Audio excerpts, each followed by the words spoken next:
नमस्कार. आज आपण करणार आहोत गुळाच्या कापण्या. आषाढामधील खूप महत्त्वाचा तळणीचा पदार्थ आहे हा. आणि त्याच्यासाठी आपण बडीशोप भाजून घेतलेली आहे. 4 वेलदोडे घेतलेत. बडीशोप चांगली खमंग भाजून घेतली, वेलदोडे पण भाजून घेतलेत आणि ते व्यवस्थित बारीक होण्यासाठी त्याच्यामध्ये 1 वाटीभर साखर टाकलेली आहे आणि ते व्यवस्थित बारीक करून घेतले. आणि ह्याच्यामध्ये गव्हाचं पीठ, गव्हाचं पीठ 1.5 वाटी, डाळीचं पीठ 1.5 वाटी आणि हुरड्याचं पीठ 1.5 वाटी. हुरड्याच्या पिठामुळे ना ह्याला असं छान चव येते आणि खूप टेस्टी लागतात. आणि हे व्यवस्थित मळून घेतलं. गुळाचं पाणी, बडीशोप वगैरे सगळं मीठ टाकून आणि हे अशा प्रकारे गोळा तयार झाला आहे. आणि आता हे असं व्यवस्थित लाटून घेतलं आहे आपण.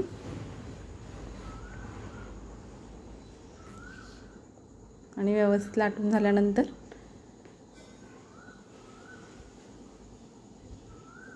कापण्याच्या आकारामध्ये कट केले आणि ते व्यवस्थित छान गरम तेलात तळून घेतले.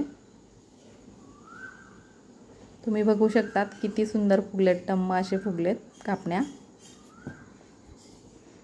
अशाच प्रकारे गोल कापण्याचा करून घेऊता ग्लासने घेऊ शकतात तुम्ही, ग्लासने उमटवून. मीही तशा प्रकारच्या थोड्या केल्यात. अशा पद्धतीने त्रिकोणी कापण्या तळून झालेल्या आहेत. आता गोल कापण्या तयार करून घेऊया. अशा प्रकारे पोळी लाटून ग्लासने गोल पुऱ्या तळून काढून घेतल्यात.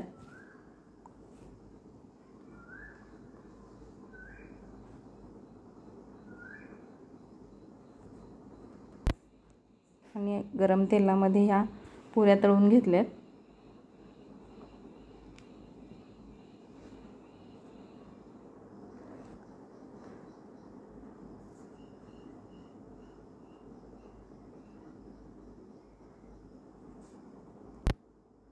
हे बघा कशा फुगायला लागल्यात छान.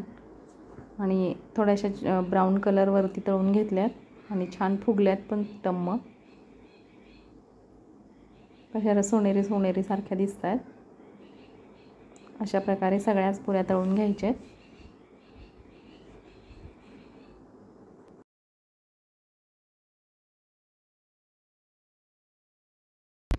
आता पुऱ्या तळून झाल्यात त्या आपण काढून घेऊया.